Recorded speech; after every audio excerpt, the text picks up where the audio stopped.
والذين جاهدوا فينا لنهدينهم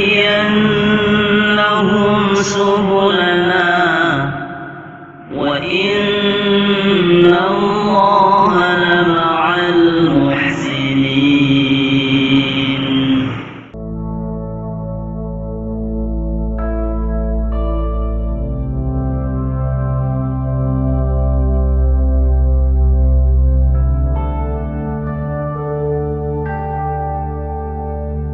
Bismillahirrahmanirrahim.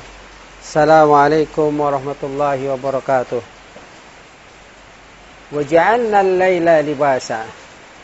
Dan kami jadikan malam sebagai selimut, sebagai pakaian.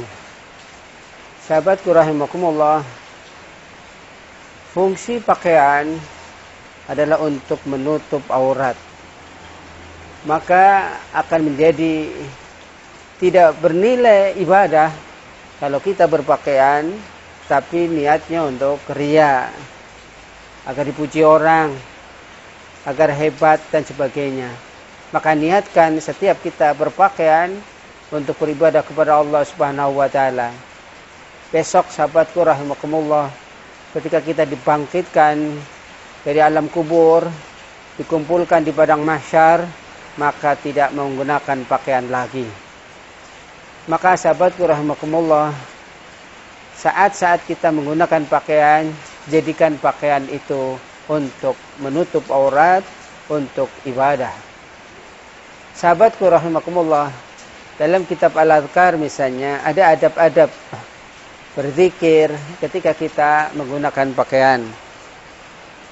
Disunnahkan membaca bismillah dengan menyebut nama Allah. Demikian juga disunnahkan membaca basmalah setiap memulai semua pekerjaan.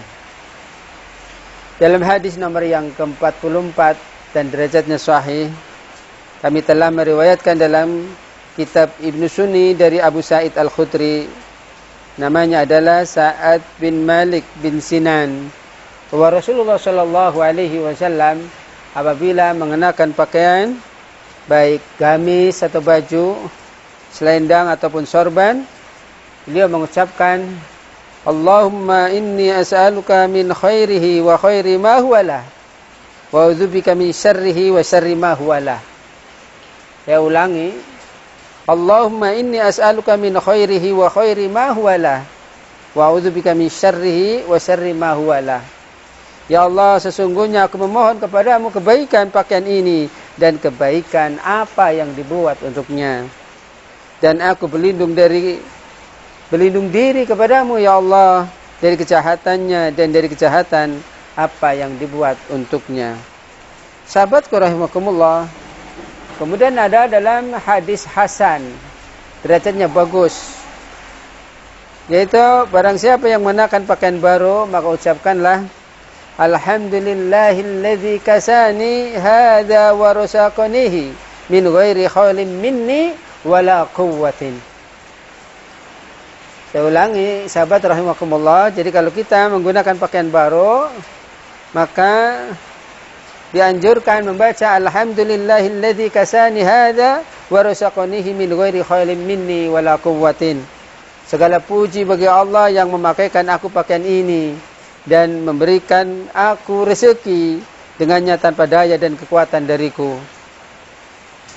Sahabat rahimakumullah, dalam hadis ini siapa yang membaca doa ini maka akan diampuni dosa-dosanya yang telah lalu. Tentu adalah dosa-dosa yang kecil, karena dosa-dosa besar itu perlu taubat yang nasuha, yang sungguh-sungguh. Kemudian sahabatku rahimakumullah, doa ketika mengenakan pakaian baru atau sepatu dan sejenisnya, dalam riwayat lain Rasulullah sallallahu alaihi wasallam menekankan, bacalah Allahumma lakal hamdu anta kasautanihi as'aluka khairahu wa khaira ma suni'alahu wa a'udzubika min syarrihi wa syarri ma suni'alahu. Ya Allah, milikmu segala pujian, Engkaulah yang memberiku pakaian ini. Aku memohon kepadamu kebaikan dan kebaikan apa yang dibuat untuknya, dan aku berlindung kepadamu dari kejahatannya dan kejahatan apa yang dibuat untuknya. Sahabatku rahimakumullah, sekarang apabila bacaan ketika kita melihat orang lain yang mengenakan baju baru, dia memperlihatkan baju barunya kepada kita, maka kita menganjurkan, disunahkan untuk membaca abli wa ahliki, pakailah sampai rusak dan semoga panjang umur dan dapat penggantinya. Diucapkan 2 kali, abli wa ahliki, pakailah sampai usang dan semoga panjang umur dan dapat penggantinya. Sahabatku rahimakumullah, tentang pakaian ini hati-hati dan waspada. Mungkin di almari kita sudah banyak, masih penuh, beli lagi, padahal semuanya akan dihisap. Maka kita lihat misalnya orang-orang kaya, bintang film itu pakaiannya banyak sekali. Kemudian pakaian itu akhirnya mubazir, nggak dipakai. Sekarang kita menghisap diri, sahabatku rahimakumullah, karena setiap apapun yang kita miliki nanti akan dihisap, terutama pakaian kita. Maka seandainya ada beberapa pakaian yang tidak dipakai, berikan kepada orang yang tentu yang kita beri adalah menyukainya. Maka berilah pakaian yang masih engkau suka. Kadang di luaran sana kita ada bencana, ada musibah, tapi yang diberi pakaian adalah pakaian bekas. Maka itu menjadi kekurang harmonisan. Sebab banyak kadang-kadang zaman sekarang beri pakaian malah cuman ditumpuk, akhirnya dibuang.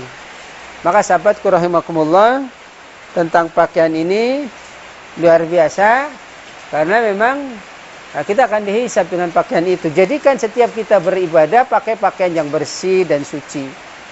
Pakaian yang dipakai untuk ibadah dan pakaian yang dipakai untuk maksiat misalnya, tentu jangan sampai menjadikan satu kesatuan.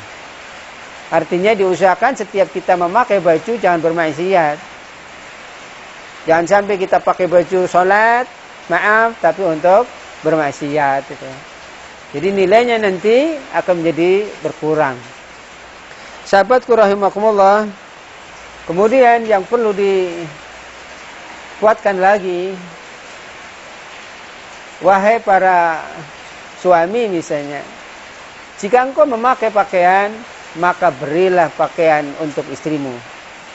Jangan sampai suami memakai pakaian yang bagus, yang banyak, sementara istrinya pakai bajunya, pakai pakaiannya yang sederhana. Maka sahabatku rahimakumullah, istri, anak adalah kewajiban dari suami ketika memberi nafkah, dan pakaian adalah bagian dari nafkah.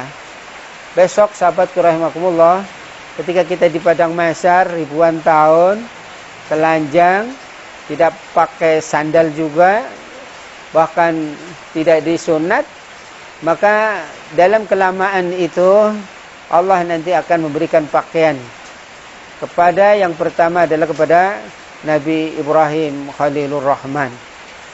Sahabatku rahimakumullah, mudah-mudahan setiap baju, pakaian, ataulah atribut-atribut yang kita pakai, peci, sepatu, dan semua yang kita punya, niatkan untuk bernilai biar ibadah kepada Allah Subhanahu wa taala, sehingga pahala akan terus kita dapat. Wallahu a'lam bishawab.